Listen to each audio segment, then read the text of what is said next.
Hello, welcome to the master class of the first chapter chemical reaction and equation. क्या होता है chemical reaction? कब कहते हैं कि एक केमिकल रिएक्शन हुआ है या हम कहें कि कुछ केमिकली चेंज हुआ है। दोस्तों, हमने लोअर स्टैंडर्ड्स में केमिकल चेंजेस क्या होते हैं, कैसे होते हैं, ये सारी चीज़ें हमने पढ़ी है।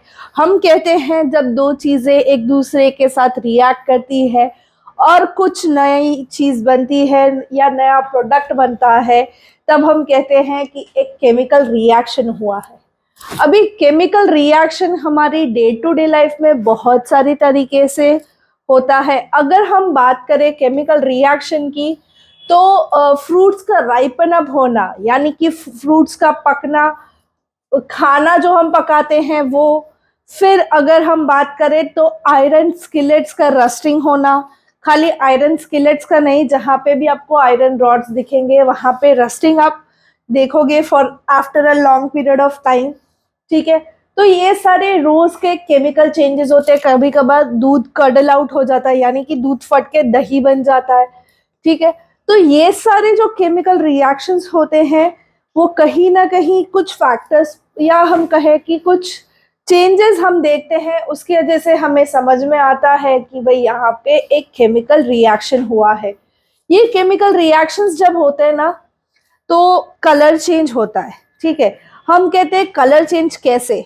तो अनराइपन फ्रूट्स को देखो, अगर आप बनाना ले लो, मैंगो ले लो, पपाया ले लो, ये सारे जब अनराइपन स्टेट, कच्चे स्टेट में होते हैं तो ग्रीन कलर के होते हैं।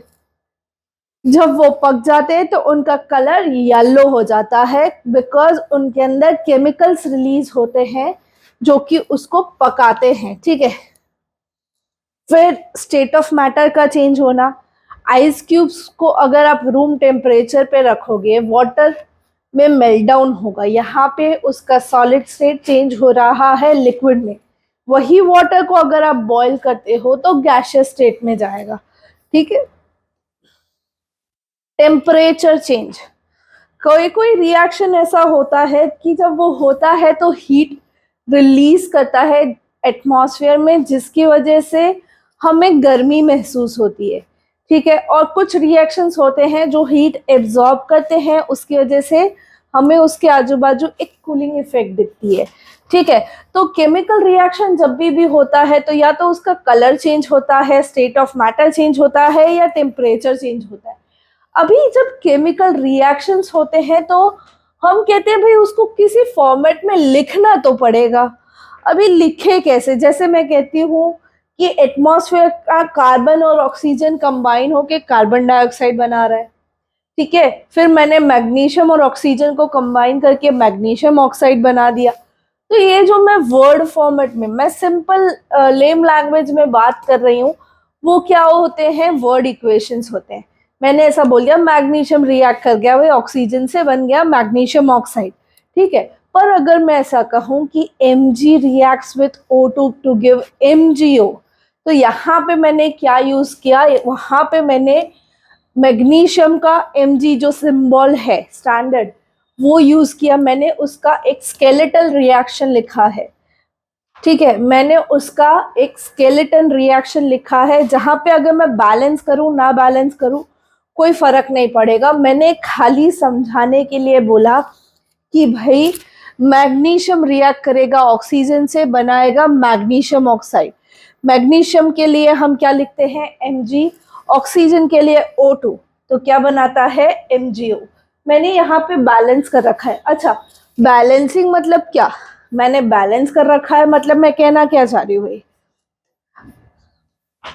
तो बैलेंसिंग ये है कि भाई हमने कुछ लॉस पढ़े थे 9th स्टैंडर्ड में, उसमें एक लॉ था, law of conservation of mass. ठीक है, ये कहता है मास can neither be created nor be destroyed, it remains constant. ठीक है, मींस रिएक्टेंट साइड पे जितना होगा मास, उतना ही प्रोडक्ट साइड पे होगा। यहाँ पे 2 mg है तो रिएक्टेंट में अगर 2 mg है तो प्रोडक्ट में भी 2 mg होना जरूरी है। 2 ऑक्सीजन है तो प्रोडक्ट में भी 2 ऑक्सीजन होना जरूरी है।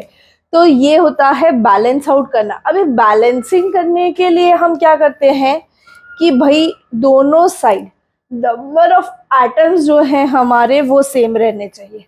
नंबर ऑफ एटम्स अगर हम मैच कर गए तो हमारा रिएक्शन क्या हो जाएगा, हमारा रिएक्शन बैलेंस्ड इक्वेशन बन जाएगा। अभी उसके लिए एक और चीज ध्यान रखनी है कि जो एलिमेंट है विथ मैक्सिमम एटम्स उसको सबसे पहले बैलेंस करो। जो एलिमेंट सबसे ज्यादा एटम्स के साथ है उसको हम सबसे पहले बैलेंस करेंगे। ठीक है, तो बैलेंसिंग सबसे पहले बड़े नंबर की हो जाए तो छोटे नंबर हम ऑटो में एडजस्ट कर सकते हैं। कुछ लोग ऐसा कहते हैं कि भाई पहले ऑक्सीजन बैलेंस कर लो, अगर रिएक्शन में ऑक्सीजन है तो पहले ऑक्सीजन बैलेंस कर लो, ऑक्सीजन बैलेंस कर लोगे तो पूरा रिएक्शन इजीली बैलेंस हो जाए। बट बैलेंसिंग आपको बहुत सारी प्रैक्टिस करनी पड़ती है, तब जाके आप उसके ऊपर फर्म उतरते हैं कि नहीं मैं ये कर सकता हूँ। ठीक है, अगर हम बोर्ड के मद्देनजर रखते हुए पढ़े बैलेंसिंग तो टेक्स्ट बुक में, इंडेक्स क्वेश्चन में और आपकी एक्सरसाइज में जितने भी बैलेंसिंग के क्वेश्चंस हैं वो एक बार थरोली प्रैक्टिस करो। ठीक है, सीबीएसई या कोई भी बोर्ड में टेक्स्ट बुक के बाहर का कुछ नहीं पूछेंगे, तो एक बार वो बैलेंसिंग आपको क्लियर कट होनी चाहिए। ठीक है, अभी बैलेंसिंग के लिए एक और चीज कि भाई रिएक्टेंट एंड प्रोडक्ट दोनों बैलेंस होने चाहिए। ऐसा नहीं है कि मैं रिएक्टेंट बैलेंस कर लूं और प्रोडक्ट का मुझे कोई ध्यान ही नहीं है, ऐसा नहीं कर सकते हम। ठीक है, अभी हम अगर बात करें तो अगर मैं कहूं कि मैग्नीशियम रिएक्ट कर गया ऑक्सीजन से बना दिया मैग्नीशियम ऑक्साइड, तो आपको समझ में आएगा मैग्नीशियम कौन से स्टेट में है, ऑक्सीजन कौन से स्टेट में आया, कौन से स्टेट में मैग्नीशियम ऑक्साइड बना। नहीं, तो अगर मैं स्पेसिफाई करूं कि भाई मेरा मैग्नीशियम रिबन सॉलिड स्टेट में था, एटमॉस्फेरिक ऑक्सीजन से वो रिएक्ट करा, जब मैंने उसको हीट किया तो मैग्नीशियम ऑक्साइड के ऐश मिले जो कि एक सॉलिड स्टेट में है, तब जाके मुझे क्या लगेगा, मैंने जो रिएक्शन लिखा है वो अच्छा खासा इंफॉर्मेटिव है, मुझे उसी से सारी इंफॉर्मेशन मिल जा रही है। तो अगर मैं फिजिकल स्टेट मेंशन करती हूँ with the equation, with in the equation, तो क्या है कि मेरा जो रिएक्शन है वो मुझे इजीली समझ में आएगा और उतना अच्छे से मैं समझ पाऊंगी कि एक्चुअल प्रोसीजर या एक्चुअल केमिकल चेंज क्या हो रहा है। ठीक है, अच्छा एक और चीज, जहां पे भी कोई भी रिएक्शन में एनर्जी एब्जॉर्ब्ड होती है तो वो एंडोथर्मिक रिएक्शन होता है, और जहां पे भी एनर्जी रिलीज होती है वो एक्सोथर्मिक रिएक्शन होता है। एनर्जी एब्जॉर्ब करता है मींस बाहर का एटमॉस्फेयर हमें ठंडा लगता है, और एनर्जी रिलीज करता है मींस हमें बाहर का एटमॉस्फेयर गर्म लगता है। एसी जो हमें कूलिंग देता है वो हमें ठंडक दे रहा है, वहां पे एंडोथर्मिक रिएक्शन होता है। पर जहां पे कंप्रेसर लगा होगा ना वहां बहुत गर्म हवा आती है, वहां पे एनर्जी रिलीज होती है। तो वो कौन से रिएक्शन साइमल्टेनियसली हो रहे हैं, एंडोथर्मिक और एक्सोथर्मिक। ये मैग्नीशियम और ऑक्सीजन का जो रिएक्शन है मैग्नीशियम ऑक्साइड बनाने का, तो मैंने आपको बोला मैग्नीशियम रिबन बन करते हैं।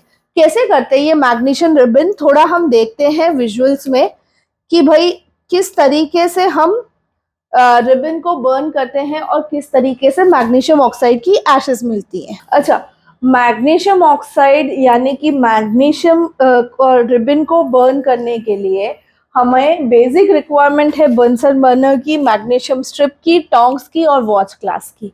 ठीक है, मैग्नीशियम स्ट्रिप को बर्न करने से पहले हमें उसको क्लीन कर देना है सैंड पेपर से, ताकि इजीली उसका जो सरफेस है जो अगर ऑक्सीडाइज हो रखा है तो हम वो लेयर हटा सके। ठीक है, अभी देखते हैं कैसे हम मैग्नीशियम ऑक्साइड ऑब्टेन करते हैं। बर्नर पे जब मैं मैग्नीशियम के स्ट्रिप को बर्न करती हूँ, मैग्नीशियम यहाँ पे एलिमेंटल स्टेट में है। ठीक है, तो जब मैं मैग्नीशियम को यहाँ पे बर्न आउट करती हूँ तो ये जो मैग्नीशियम रिबन है, ठीक है, ये एक केमिकल चेंज अंडरगो करता है, एक केमिकल रिएक्शन होता है जहाँ पे ये बर्न आउट करता है with lots of fume and light. ठीक है, इसको हम, ये जो बर्न आउट हो रहा है ये इन द फॉर्म ऑफ ऐश होता है, जिसको हम एक वॉच ग्लास में या पेट्री डिश में कलेक्ट करते हैं। जो फॉर्म्ड सब्सटेंस है वो एटमॉस्फेरिक ऑक्सीजन के साथ मैग्नीशियम रिएक्ट करा है, इसीलिए मैग्नीशियम ऑक्साइड बनेगा। ठीक है, किस तरीके से रिएक्शन होता है भाई, मैग्नीशियम स्ट्रिप रिएक्ट करी एटमॉस्फेरिक ऑक्सीजन से और बनाया मैग्नीशियम ऑक्साइड। ठीक है, एटमॉस्फेरिक ऑक्सीजन से ही हम बात कर रहे हैं, यहाँ पे हम ऑक्सीजन कहीं से ऐड नहीं करते। ठीक है, तो ये जो एशेज हम कलेक्ट करते हैं ये पाउडर्ड फॉर्म में है, ये सॉलिड फॉर्म में है, और यहाँ पे जो फ्लेम हमेशा रिलीज होती है वो डेजलिंग लाइट देती है, एकदम मस्त वाली, और वाइट फ्लेम होती है।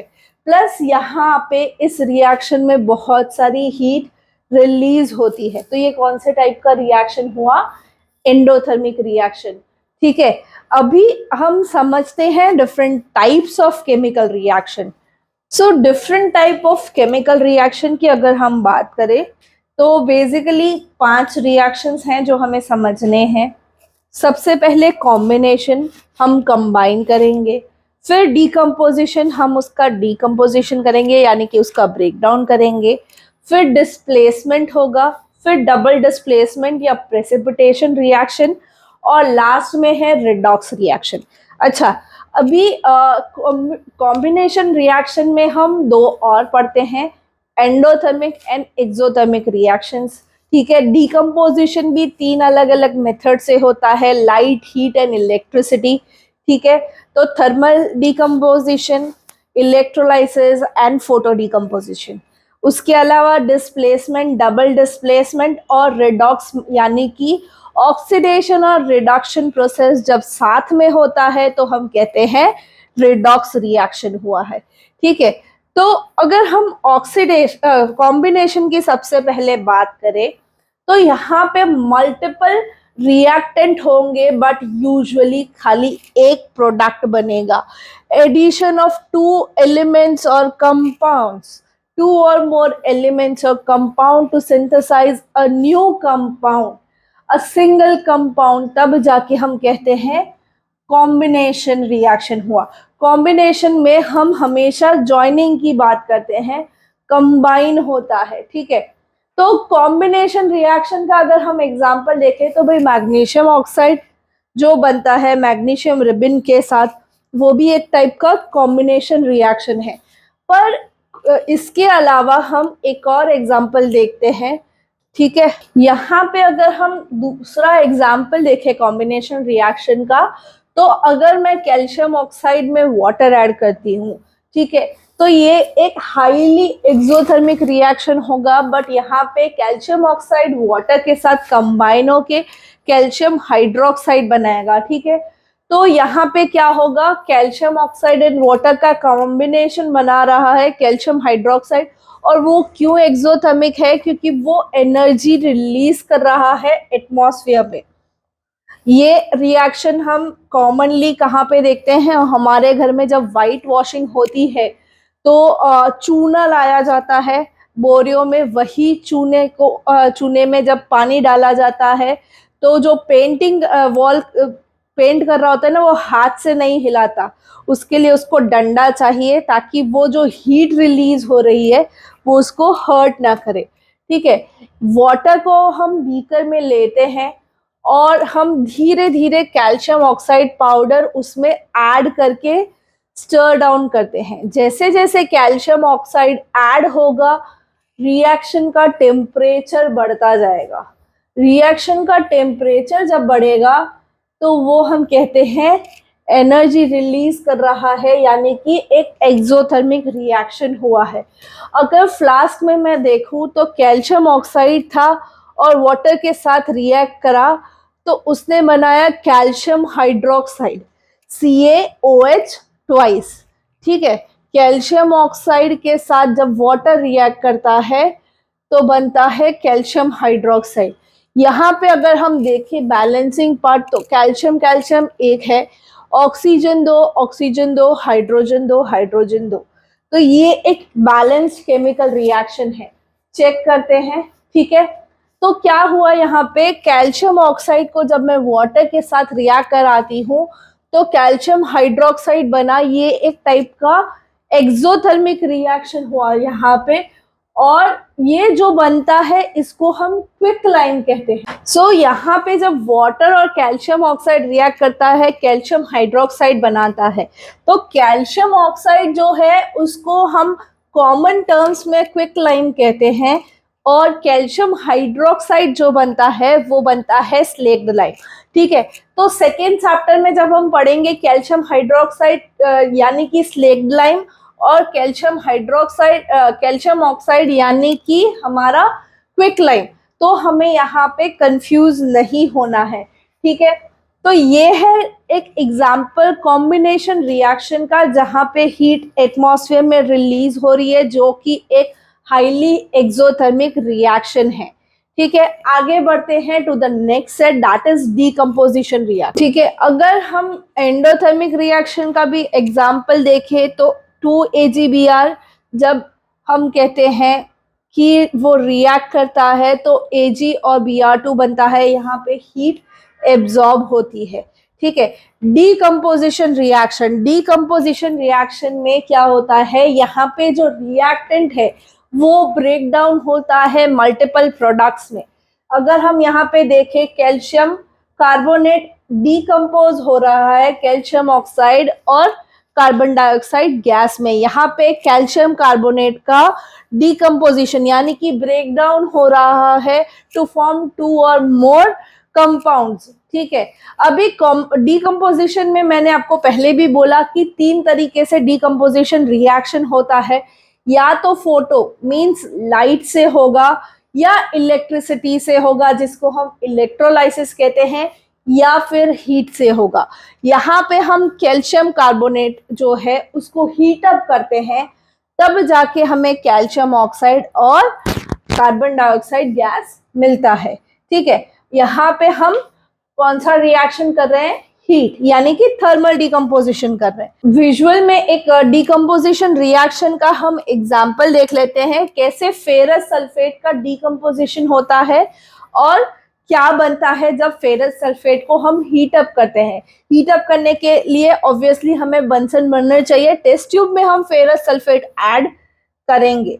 ठीक है, और यहाँ पे हमने 2 अलग अलग कलर के लिथमस पेपर लिए हैं ताकि हम टेस्ट कर सके उनका पीएच क्या है। मैंने टेस्ट ट्यूब में फेरस सल्फेट ऐड किया और मैंने बर्नर ऑन किया। ठीक है, जब बर्नर ऑन होता है और जब मैं ब्लू लिथमस, जब फ्लेम निकलती है उसके माउथ के पास ले जाती हूँ तो blue colour of litmus turns into red, और उसके साथ साथ टेस्ट ट्यूब में जो फेरस सल्फेट था उसका भी कलर चेंज हो जाता है। ठीक है, रेड कलर यानी कि जो गैस निकल रहा है वो एसिडिक है, SO2, SO3 और Fe2O3।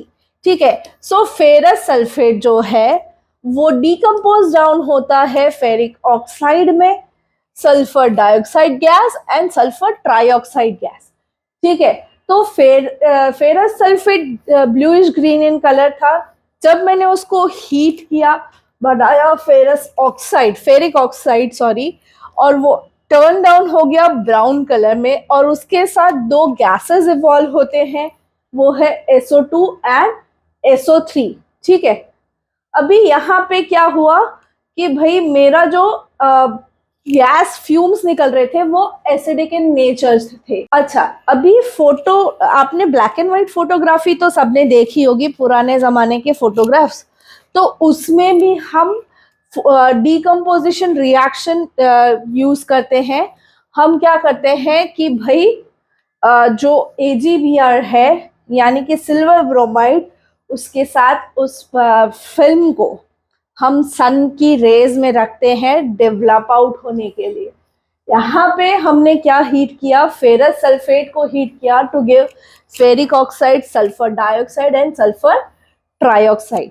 ये तो हमने देखा कौन सा डीकम्पोजिशन, थर्मल डीकम्पोजिशन, हीट की वजह से जो होता है। अभी समझते हैं कैसे इलेक्ट्रोलाइसिस होता है, यानी कि इलेक्ट्रिसिटी से डीकम्पोजिशन होता है। इलेक्ट्रोलाइसिस जनरली हम वाटर का करते हैं। वाटर को हम ब्रेक डाउन करते हैं, ठीक है। तो इसके लिए इलेक्ट्रोलाइसिस है, इलेक्ट्रिसिटी है, इसीलिए हमें बैटरी की जरूरत पड़ती है।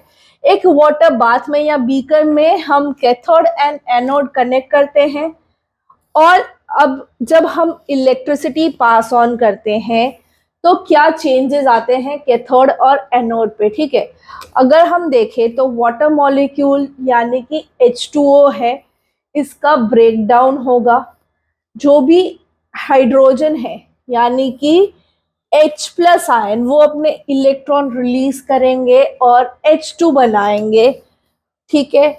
और H प्लस आयन सारे हमारे कैथोड के पास इकट्ठा होंगे, सारा H प्लस आयन हमारा कैथोड में जाएगा, OH जो है वो हमारा एनोड में जाएगा। एनोड में भी OH में O और H का ब्रेक डाउन होगा और O2 बनेगा, ठीक है। तो एनोड पे क्या रिएक्शन हो रहा है, जो H2 है उसमें से ऑक्सीजन ब्रेक डाउन हो रहा है, हाइड्रोजन आयंस बन रहे हैं और 4 इलेक्ट्रॉन रिलीज हो रहे हैं, ठीक है। तो यहाँ पे जो ऑक्सीजन है वो ऊपर कलेक्ट हो रहा है, अगेन OH आते हैं वाटर मॉलिक्यूल से, और सेम अगेन O अलग सेपरेट आउट होता है और फिर से H2 बनता है। ये प्रोसीजर कंटिन्यूस चलती है। अभी कौन सी टेस्ट ट्यूब में कौन सा गैस कलेक्ट हो रहा है वो हमें नहीं पता, तो इंडिविजुअल टेस्ट ट्यूब हम अगर चेक करें तो ऑक्सीजन की जो टेस्ट ट्यूब है वहां पे अगर हम हमारी मैचस्टिक बर्न आउट करके ले जाए तो वो अपनी फ्लेम ब्राइटन आउट करेगी, ठीक है।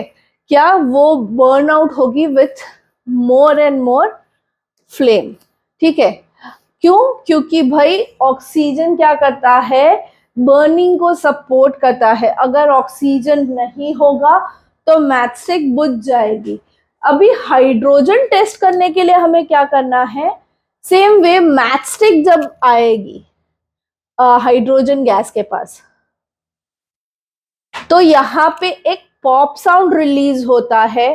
जब टेस्ट ट्यूब में हाइड्रोजन गैस होता है तो एक पॉप साउंड रिलीज होता है और उससे हमें समझ में आता है कि भाई इसमें हमने हाइड्रोजन गैस कलेक्ट करा है, ठीक है। तो कैथोड में अगर हम बात करें तो हम कहते हैं कि भाई यहाँ पे जब भी डिकम्पोजिशन रिएक्शन हो रहा है तो कैथोड हमेशा हाइड्रोजन कलेक्ट करेगा, हाइड्रोजन गैस कलेक्ट करेगा, और एनोड हमेशा ऑक्सीजन गैस कलेक्ट करेगा।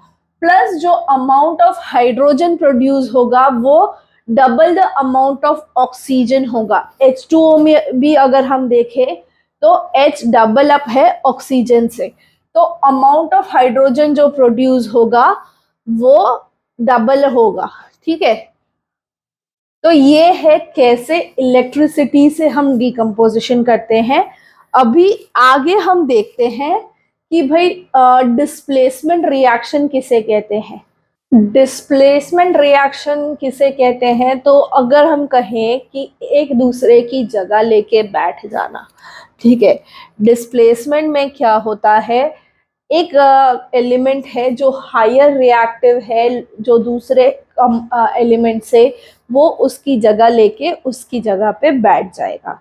तो ये किस बेसिस पे होता है, ये होता है रिएक्टिविटी सीरीज के बेसिस पे।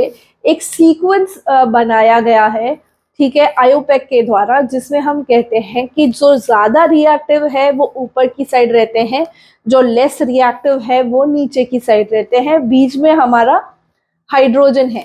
तो लेस रिएक्टिव की बात करें तो सिल्वर, गोल्ड, प्लेटिनम, कॉपर, ये सारे लेस रिएक्टिव हैं, जबकि एल्यूमिनियम हो गया, मैग्नीशियम हो गया, आयरन हो गया, ये सारे ना थोड़े हायर रिएक्टिव स्टेट में जाते हैं, ठीक है। तो यहाँ पे अगर हम डिस्प्लेसमेंट में बात करें तो more reactive element displaces a less reactive element in a solution, यानी कि जो ज्यादा रिएक्टिव होगा, जो ज्यादा एक्टिवली पार्टिसिपेट करेगा, वो अब जाएगा रिएक्शन में। यहाँ पे iron reacts with copper sulphate, ठीक है। तो कॉपर सल्फेट से कॉपर हट जाएगा, वहां पे आयरन लग जाएगा। क्यों? क्योंकि आयरन ज्यादा रिएक्टिव है कॉपर सल्फेट से। ठीक है, तो क्या होगा कि भाई कॉपर की जगह Fe लग जाएगा, बन जाएगा फेरस सल्फेट, और कॉपर इन द आयनिक हमें एलिमेंटल स्टेट मिल जाता है। ठीक है, ये हुआ डिस्प्लेसमेंट। अगर हम इसको विजुअल्स में देखें किस तरीके से डिस्प्लेसमेंट होता है तो समझते हैं विजुअल्स में। सो डिस्प्लेसमेंट रिएक्शन की जब हम बात करते हैं तो highly reactive metal less reactive metal को डिस्प्लेस करता है। यहाँ पे हम समझते हैं कि कैसे कॉपर सल्फेट सॉल्यूशन में कॉपर को डिस्प्लेस करता है आयरन।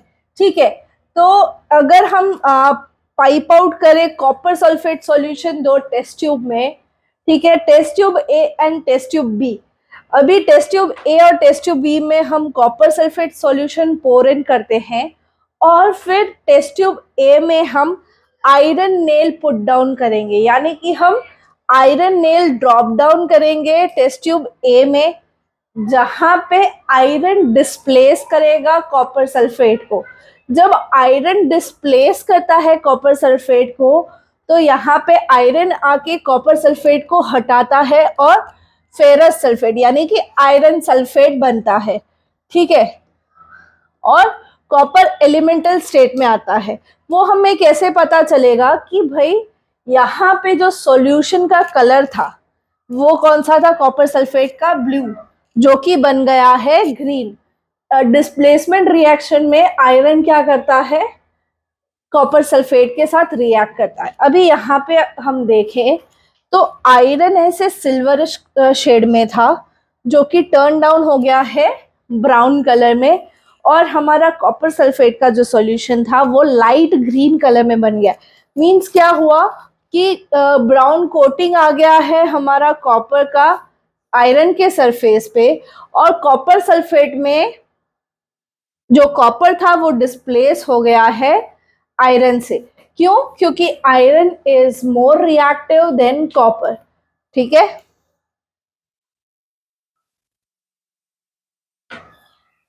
सो यहाँ पे जो मोर रिएक्टिव था उसने लेस रिएक्टिव एलिमेंट को डिस्प्लेस किया। अभी हम इसके बाद समझते हैं double displacement reaction.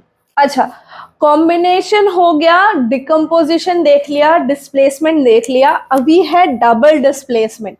Double displacement नाम के हिसाब से यहाँ पे समझना है कि यहाँ पे positions of the reactive and lesser reactive, more and lesser reactive ions exchange होंगी। ठीक है, जैसे हम देखते हैं Na2SO4 वो और BaCl2 यानी कि सोडियम सल्फेट और बेरियम क्लोराइड अगर रिएक्ट करते हैं तो बेरियम सल्फेट और सोडियम क्लोराइड बनता है।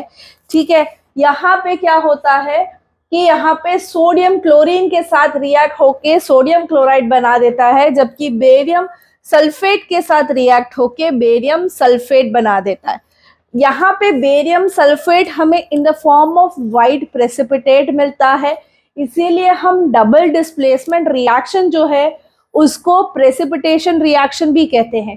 ठीक है, प्रेसिपिटेशन रिएक्शन इसीलिए क्योंकि इसका जो प्रोडक्ट बनेगा उसमें either of the one precipitate form में होगा, सेटल डाउन होगा, सॉलिड स्टेट में आएगा। ठीक है, तो डबल डिस्प्लेसमेंट में क्या होता है, एक्सचेंज ऑफ आयंस और रिएक्टेंट्स। ठीक है, रिएक्टेंट साइड पे जो भी आयंस हैं उनका एक्सचेंज होगा, वो होगा डबल डिस्प्लेसमेंट में। डबल डिस्प्लेसमेंट का ये जो रिएक्शन है इसको विजुअली समझते हैं, कैसे प्रेसिपिटेशन फॉर्मेशन होता है और क्यों ये प्रेसिपिटेट रिएक्शन भी कहलाता है, प्रेसिपिटेशन रिएक्शन भी कहलाता है। ठीक है, ओके, तो यहाँ पे हम देखते हैं कि भाई मैं डबल डिस्प्लेसमेंट रिएक्शन करवा रही हूँ सोडियम सल्फेट का और बेरियम क्लोराइड का। पहले हम क्या करते हैं कि भाई दोनों सॉल्यूशन मेरे बेरियम क्लोराइड, ठीक है, उसको पिपेट आउट करते हैं एक टेस्ट ट्यूब में, और साइमल्टेनियसली सोडियम सल्फेट हम दूसरी टेस्ट ट्यूब में पिपेट आउट करते हैं, यानी कि कुछ fix amount of sodium sulphate and barium chloride solution हम दो अलग अलग टेस्ट ट्यूब में कलेक्ट करते हैं। आफ्टर दिस हम ये टेस्ट ट्यूब्स को साथ में एक कोनिकल फ्लास्क में कलेक्ट करते हैं एंड कोनिकल फ्लास्क को स्टर डाउन करते हैं। अगर नहीं भी स्टर करेंगे तो भी वाइट कलर का एक प्रेसिपिटेशन रिएक्शन स्टार्ट हो जाएगा। स्टर डाउन करने से अमाउंट ऑफ प्रेसिपिटेट बढ़ जाएगा प्रॉपर मिक्सिंग होने के कारण। तो यहाँ पे सोडियम जो है वो बेरियम का बॉन्ड तोड़ के बेरियम सल्फेट में आ जाएगा और सोडियम बॉन्ड तोड़ के क्लोरीन के साथ चला जाएगा। ठीक है, तो सोडियम सल्फेट जो है यानी कि Na2SO4 जब वो BaCl2 के साथ रिएक्ट करता है तो बनाता है बेरियम सल्फेट और NaCl। ठीक है, NaCl हम कॉमन क्या कहते हैं, सोडियम क्लोराइड को कॉमन सॉल्ट भी कहते हैं। ठीक है, यहाँ पे क्या हुआ, जो सोडियम सल्फेट था उसका सोडियम रिएक्ट कर गया क्लोरीन से और बेरियम आ गया सल्फेट के साथ। The white precipitate of barium sulphate is insoluble in water, तभी वो हमें अलग से दिखेगा। ठीक है, व्हाइट प्रेसिपिटेट जो है वो बेरियम सल्फेट का बनता है, सोडियम क्लोराइड का नहीं बनता, क्योंकि सोडियम क्लोराइड तो सॉल्यूबल है वाटर में। सोडियम क्लोराइड यानी कि हमारा कॉमन सॉल्ट। ठीक है, तो प्रेसिपिटेशन रिएक्शन या डबल डिस्प्लेसमेंट में क्या समझना है, एक दूसरे की वो जगह लेंगे और वो सेटल डाउन होंगे और उसमें से कोई एक प्रेसिपिटेट बनाएगा, the one which is insoluble in water, the one which is not able to dissolve itself in water. ठीक है, ये है डबल डिस्प्लेसमेंट रिएक्शन या हम कहते हैं प्रेसिपिटेशन रिएक्शन। अभी नेक्स्ट समझना है हमें ऑक्सीडेशन और रिडॉक्स रिएक्शन, या फिर हम कहें ऑक्सीडेशन रिडक्शन का combination redox reaction. Oxidation and reduction reaction यानी कि साथ में जो रिडॉक्स रिएक्शन है उसको क्या कहते हैं, हम क्या समझते हैं उससे कि भाई रिडक्शन जब भी होता है तो वहां पे रिडक्शन होगा ऑक्सीजन का, वहां से रिमूव होगा ऑक्सीजन और क्या ऐड ऑन होगा, या फिर हम कहें कि वहां पे हाइड्रोजन ऐड होगा। जहां पे ऑक्सीजन हटता है वहां पे हाइड्रोजन ऐड होता है यानी कि रिडक्शन हुआ है। पर जहां पे ऑक्सीजन ऐड होता है वहां पे हम समझते हैं हाइड्रोजन रिड्यूस हुआ है।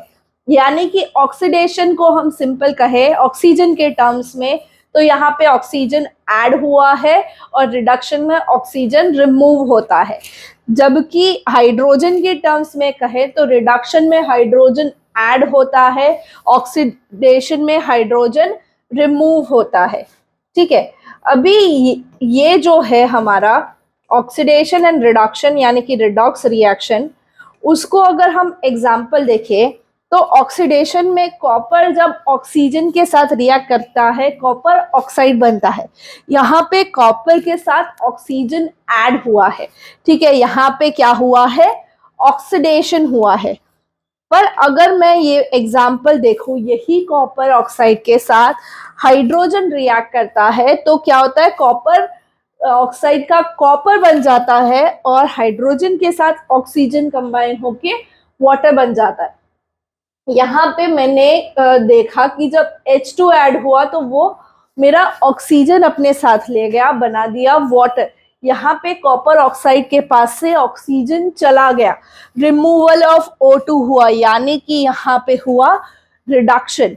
और ये जब पूरा प्रोसेस एक साथ चलता है तब जाके बनता है रिडॉक्स रिएक्शन। यानी कि ऑक्सीडेशन एंड रिडक्शन रिएक्शन जब साइमल्टेनियसली हैंड इन हैंड चले तब हम कहते हैं रिडॉक्स रिएक्शन। रिडॉक्स रिएक्शन के लिए हमें समझना है कि भाई जहाँ पे ऑक्सीजन ऐड हो रहा है वहां पे ऑक्सीडेशन होगा, जहाँ पे ऑक्सीजन रिमूव हो रहा है वहां पे रिडक्शन होगा।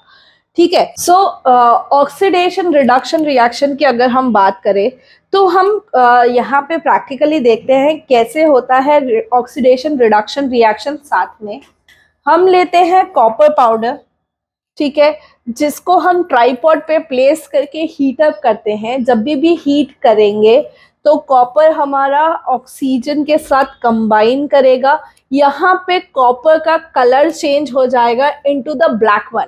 कॉपर के साथ ऑक्सीजन रिएक्ट करेगा, कॉपर ऑक्साइड का बॉन्ड बनेगा, ठीक है। कॉपर ऑक्साइड का बॉन्ड बन रहा है मींस यहाँ पे कॉपर में ऑक्सीजन ऐड हो रहा है, यहाँ पे ऑक्सीडेशन रिएक्शन हो रहा है, ठीक है। अभी हम कहें ऑक्सीडेशन रिएक्शन के लिए gain of oxygen is necessary. Oxygen जब गेन होता है तब ऑक्सीडेशन रिएक्शन होता है। अभी मैं हाइड्रोजन गैस इस ब्लैक पाउडर पे स्प्रे करती हूँ तो ये अगेन ब्राउन कलर में डेवलप हो जाता है। तो यहाँ पे क्या हुआ, यहाँ पे कॉपर के साथ जो ऑक्सीजन था वो अपना बॉन्ड तोड़ के हाइड्रोजन के साथ वाटर बना देता है। यहाँ पे कॉपर में से ऑक्सीजन रिमूव हो जाता है, एड ऑन हो जाता है हाइड्रोजन के साथ, यानी कि यहाँ पे हुआ रिडक्शन रिएक्शन। यहाँ पे क्या हुआ, रिडॉक्स रिएक्शन। क्या किया हमने, यहाँ पे हमने ऑक्सीजन लूज आउट किया, ठीक है। तो जब भी हम कहते हैं ऑक्सीजन ऐड करो मींस हम ऑक्सीडेशन कर रहे हैं। जब भी हम कहते हैं ऑक्सीजन रिमूव हो रहा है यानी कि वहां पे रिडक्शन हो रहा है। और जब ये प्रोसेस दोनों साथ में हैंड इन हैंड चलती है तो इसको हम रिडॉक्स रिएक्शन कहते हैं। एक बार फिर से समझते हैं, कॉपर को हमने हीट अप किया, हमने ऑक्सीजन ऐड किया तो यहाँ पे हुआ ऑक्सीडेशन रिएक्शन। वही हीटेड कॉपर ऑक्साइड को जब हमने हाइड्रोजन गैस पास किया, कॉपर ऑक्साइड में से हाइड्रोजन के साथ ऑक्सीजन कंबाइन होके वाटर बन गया, हमें कॉपर वापस वही ब्राउन कलर के एलिमेंटल स्टेट में मिल गया। यहाँ पे कॉपर ऑक्साइड ने अपना ऑक्सीजन लूज आउट किया यानी कि हुआ रिडक्शन रिएक्शन। तो ये हुआ पूरा रिडॉक्स रिएक्शन, ठीक है।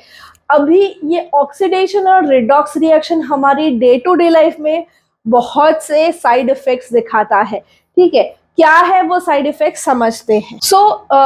ऑक्सीडेशन और रिडक्शन के हम साइड इफेक्ट देखें उससे पहले ये समझ लेते हैं भाई टाइप्स ऑफ रिएक्शन खत्म हो गए, कॉम्बिनेशन समझ लिया जिसमें एंडोथर्मिक एक्सोथर्मिक समझा हमने, डिकम्पोजिशन समझा। डिकम्पोजिशन में 3 अलग अलग टाइप के समझे, एक है हमारा थर्मल डिकम्पोजिशन, एक फोटो डिकम्पोजिशन और तीसरा है इलेक्ट्रोलाइसिस। इलेक्ट्रोलाइसिस और थर्मल डिकम्पोजिशन हमने 3D विजुअल्स में भी समझा। फिर हमने समझा डिस्प्लेसमेंट क्या होता है, कैसे मोर रिएक्टिव लेस रिएक्टिव को डिस्प्लेस करता है। डबल डिस्प्लेसमेंट समझा, डबल डिस्प्लेसमेंट में कैसे एक्सचेंज ऑफ आयंस होता है। प्लस ऑक्सीडेशन रिडक्शन समझा यानी कि रिडॉक्स रिएक्शन समझा। अभी समझना है डे टू डे लाइफ में ये ऑक्सीडेशन की जो प्रोसीजर होती है, क्योंकि ऑक्सीजन एटमॉस्फेयर में प्रेजेंट है तो डे टू डे लाइफ में ऑक्सीडेशन जब भी होता है तो क्या इफेक्ट आती है। डे टू डे लाइफ में ऑक्सीजन जब भी रिएक्ट करता है तो सबसे पहली इफेक्ट कोरोजन। कोरोजन यानी हम कहें कि जो हमारे आयरन या एलिमेंट हमारे मेटल्स जो हैं जो हम यूज़ करते हैं वो इजीली ऑक्सीडाइज हो जाते हैं, जो रिएक्टिव है वो जल्दी ऑक्सीडाइज होते हैं। तो जब भी हम कोरोजन की बात करते हैं तो हमें समझ में आता है कि भाई आयरन यानी कि लोहा वो सड़ने लगता है, उसको जंग लग जाती है। हम कहते हैं जंग लग गई है भाई, अब ये लोहा काम का नहीं है। तो ये जो कोरोजन होता है उसको स्टॉप करने के लिए हम उसको पेंट आउट करके रखते हैं ताकि एक लेयर बनी रहे, बाहर का ऑक्सीजन उसके साथ रिएक्ट ना करे। या फिर हम उसका एक और सबऑर्डिनेट ढूंढते हैं यानी कि हम उसमें दूसरे मेटल्स ऐड ऑन करते हैं टू मेक एन अलॉय और जो कि कोरोजन रेजिस्टेंट होते हैं। अगर हम बात करें घर बनाने की तो उसमें जो रॉड्स यूज होते हैं वो पहले आयरन रॉड्स यूज होते थे, अभी उसको अपडेट करके हम स्टील रॉड्स यूज करते हैं, ठीक है। क्यों स्टील, क्योंकि स्टील इतना जल्दी कोरोड डाउन नहीं होता। स्टील इतना जल्दी कोरोड डाउन नहीं होता, स्टील एक एलॉय है, स्टील एक प्योर एलिमेंट या प्योर मेटल नहीं है, ठीक है। कोरोजन के अलावा एक और फिनोमेना देखते हैं हम, रेंसिडिटी। तो भाई रेंसिडिटी मतलब क्या होता है, रेंसिडिटी मतलब आपका जो खाना है उसके अंदर जो ऑयल एंड फैट है, ठीक है, उसकी वजह से उसमें ऑक्सीडेशन रिएक्शन होता है। हम जो भी ऑयल वगैरह यूज करते हैं उसमें सब में कहीं ना कहीं उसका सैचुरेशन आता है, उसके अंदर ऑक्सीडेशन रिएक्शन होता है, जिसकी वजह से हमें कभी बाहर से चिप्स का पैकेट लिया हो तो उसका टेस्ट अच्छा नहीं आता, या मम्मी कहती हैं कि भाई बाहर के समोसे मत खाया करो, वहां पे तेल अच्छा नहीं होता, हमारी हेल्थ के लिए अच्छा नहीं है, या फिर घर में ही कुछ बनाया हो तो बहुत टाइम अगर रखा रहा हो तो वो लाइक अजीब सी टेस्ट और स्मेल आती है उसमें से, तो वहाँ पे रेंसिडिटी हुई होती है, वहाँ पे हमारे फूड में जो ऑयल एंड फैट है उसका ऑक्सीडेशन हुआ होता है। तो इसको प्रिवेंट करने के लिए हम क्या करते हैं, एंटीऑक्सीडेंट ऐड करते हैं, या फिर अगर घर का बना है तो उसको हम एयरटाइट कंटेनर्स में स्टोर करते हैं। एंटीऑक्सीडेंट, अगर आप कोई भी चिप्स का पैकेट नेक्स्ट टाइम परचेज करो तो उसके इंग्रेडिएंट्स चेक करना, उसमें लिखा होगा एडेड एंटीऑक्सीडेंट्स, एडेड प्रिजर्वेटिव्स, ठीक है, ताकि जो ऑयल में उन्होंने चिप्स तली है वो रेंसिड ना हो जाए, ठीक है। तो ये हमारा बेसिक है फर्स्ट चैप्टर, जिसमें हमने समझा क्या है टाइप्स ऑफ यानी कि क्या होता है रिएक्शन, उसमें क्या क्या चेंजेस होते हैं, किस तरीके से वर्ड को हम स्केलेटल रिएक्शन में लिखते हैं, बैलेंसिंग ऑफ केमिकल इक्वेशन में हम क्या फॉलो करते हैं, law of conservation of mass, और उसके बेसिस पे हम रिएक्टेंट एंड प्रोडक्ट दोनों को बैलेंस आउट करते हैं। फिर हमने समझा टाइप्स ऑफ केमिकल रिएक्शन, जिसमें हमने कॉम्बिनेशन यानी कि कंबाइन होना, डिकम्पोजिशन ब्रेकडाउन होना into multiple, displacement more reactive less reactive की जगह लेस रिएक्टिव की जगह ले लेगा भाई, डबल डिस्प्लेसमेंट में एक्सचेंज ऑफ आयंस होगा, ऑक्सीडेशन रिडक्शन में अगर हम देखें या रेडॉक्स में हम देखें तो ऑक्सीडेशन में ऐड होगा ऑक्सीजन, और रिडक्शन में क्या होगा, रिमूव होगा ऑक्सीजन, ठीक है। तो ऑक्सीडेशन रिडक्शन साइमल्टेनियसली चलेंगे, उसको रिडक्शन कहेंगे, रिडॉक्स रिएक्शन कहेंगे, और इसी के साइड इफेक्ट्स हम डे टू डे लाइफ में कोरोजन और रेंसिडिटी के रूप में देखते हैं, ठीक है। तो अगर आप चाहते हो तो इसका एक स्क्रीनशॉट ले लो ताकि आपको बेसिक ओवरव्यू रहे इस चैप्टर में क्या क्या है, ओके। तो नेक्स्ट वीडियो में हम मिलेंगे सेकेंड चैप्टर के साथ, जहां पे हम समझेंगे डिटेल में पूरा चैप्टर क्या है क्या नहीं। सेकेंड चैप्टर के लिए मिलते हैं दोस्तों नेक्स्ट वीडियो।